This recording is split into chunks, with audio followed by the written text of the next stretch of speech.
Have you ever felt like you were in a relationship but, at the same time, felt completely alone? As if there was always an uncertainty in the air, a subtle fear that, at any moment, the other person might change, drift away, or forget about you? Love should be something that embraces us, that makes us feel safe. But for many people, it comes with anxiety.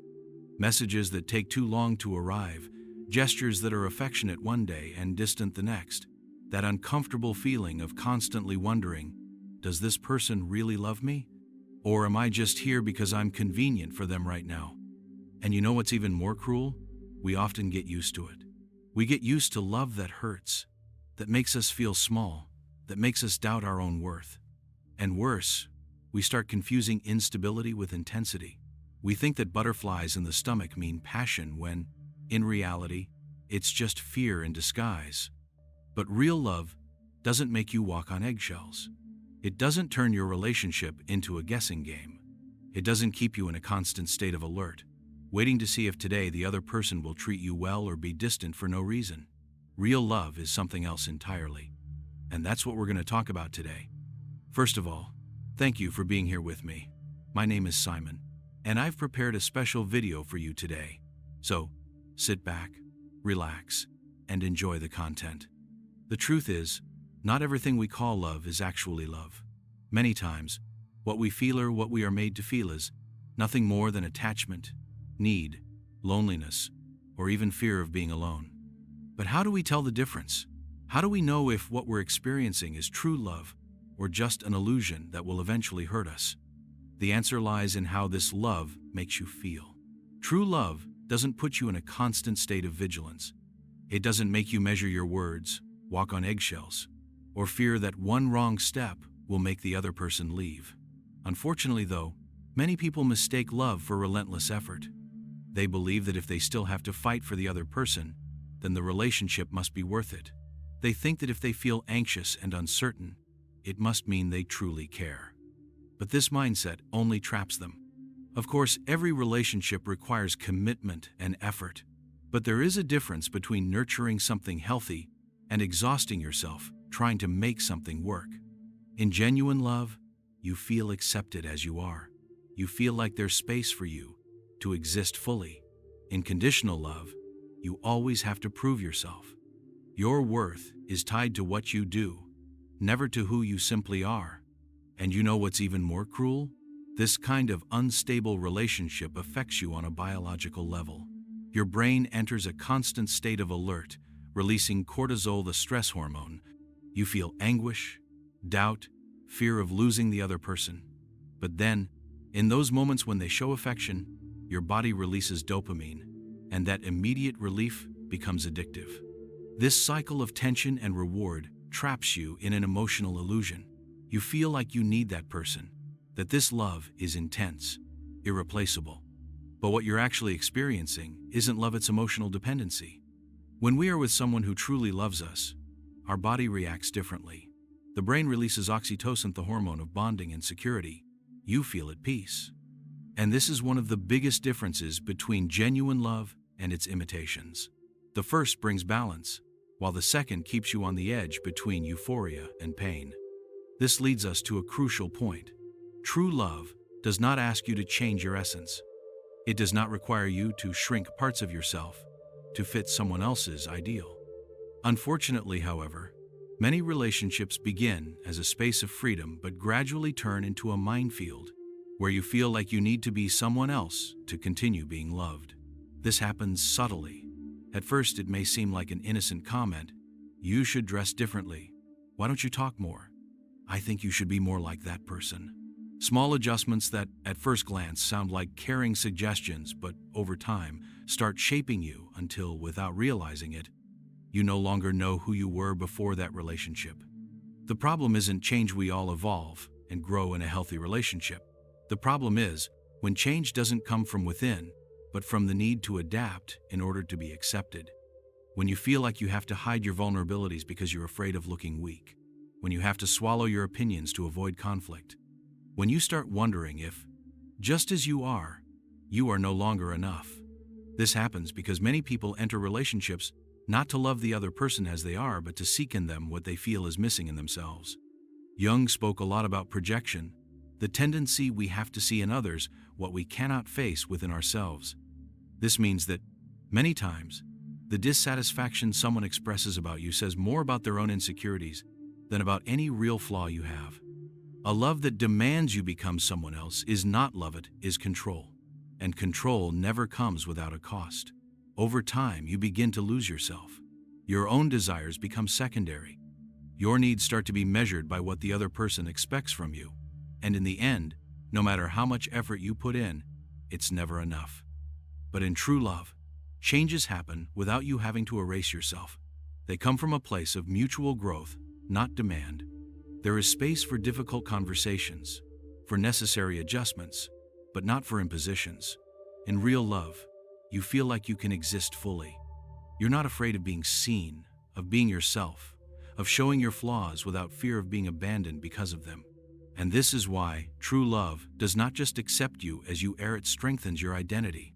It doesn't want you to be smaller, quieter, or more moldable, it wants you to be free. But the true test of love doesn't happen on the good days. It appears in difficult moments, because that's when many relationships show what they really are.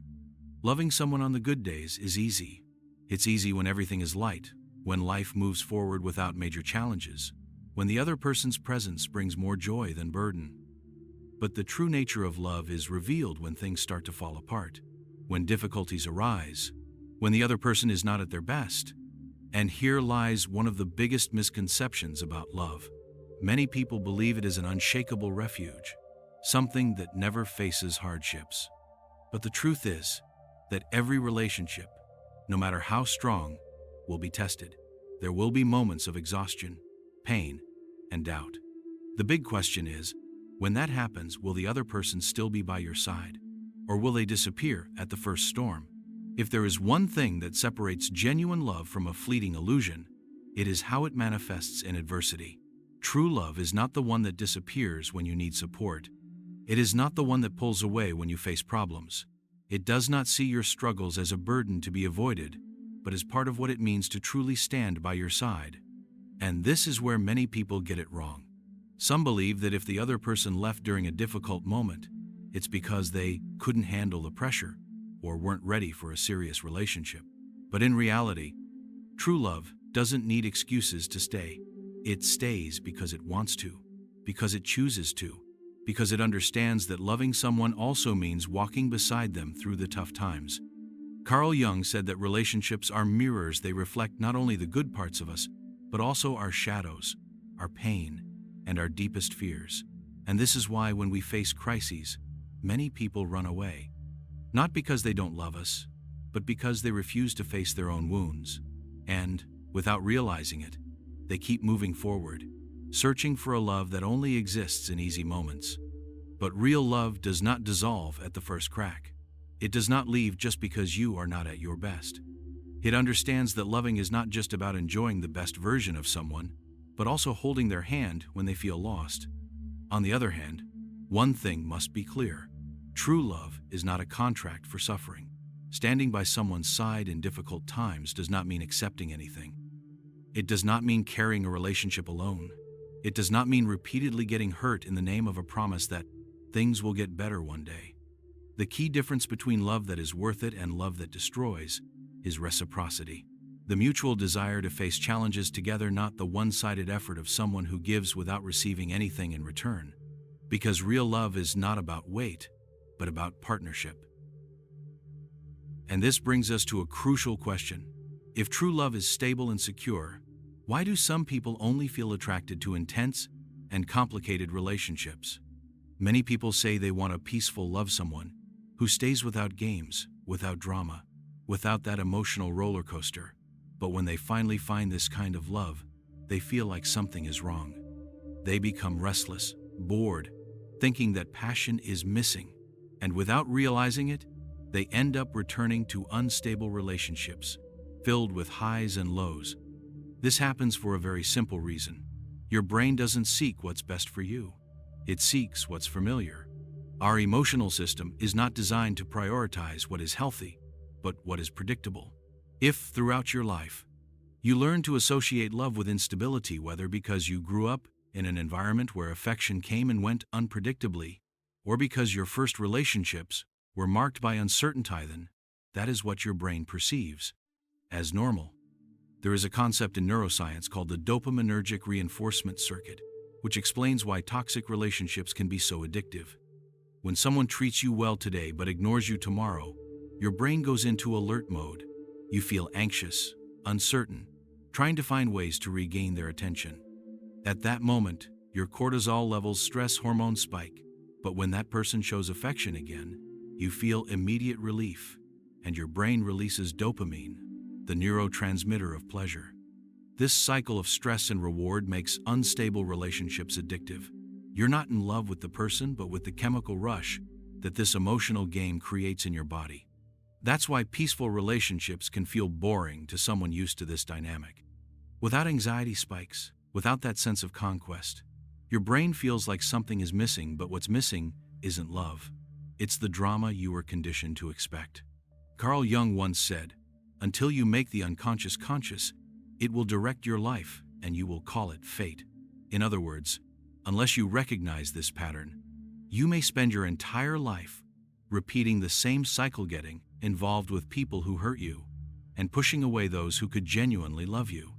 The good news is that this can be reprogrammed. Your brain is plastic, which means it can learn new ways to feel and interpret love, but this requires awareness. It requires you to stop confusing security with boredom. It requires you to accept that true love does not keep you on high alert, it brings you peace. And above all, it requires you to stop accepting crumbs, because in the end, the love you receive will never be greater than the love you have for yourself. This brings us to one last question. What can you do when you realize you're stuck in this cycle? How do you break free and open yourself to a love that truly builds you up? One thing we need to understand is that the way you allow yourself to be treated in relationships is deeply connected to how you learn to see yourself. If from an early age you had to fight for attention, the love you received always came with conditions. Be a good child. Don't cause trouble. Don't be too sensitive. Then your mind may have absorbed the idea that love must be earned, that you have to do something to deserve it. And without realizing it, you carry this belief into your adult relationships, accepting every little bit of affection as if it were a feast. This is why some people feel uncomfortable when someone loves them genuinely, when someone simply stays without demanding that they prove their worth, when there is no threat of abandonment, no fear of loss. Without realizing it, this stability feels strange because all they've known is love that hurts, love that requires effort, love that is never guaranteed. This also connects to a psychological concept called attachment theory. Essentially, our brain creates emotional patterns based on our earliest bonding experiences. Some people develop secure attachment because they grew up in environments where love was predictable and nurturing. Others develop anxious attachment because they learn that love can be unstable and unpredictable. These are the ones who tend to cling to toxic relationships, constantly trying to prove they are worthy of love. But the truth is that true love does not need to be earned every day.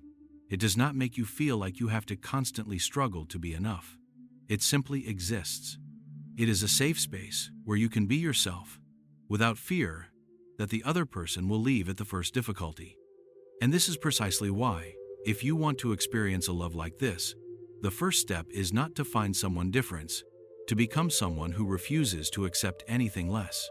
In the end, the love you accept is a direct reflection of the love you have for yourself.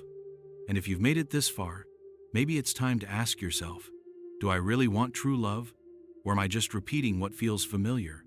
The choice is yours. But one thing is certain, you deserve a love that doesn't destroy you. You deserve a love that builds you.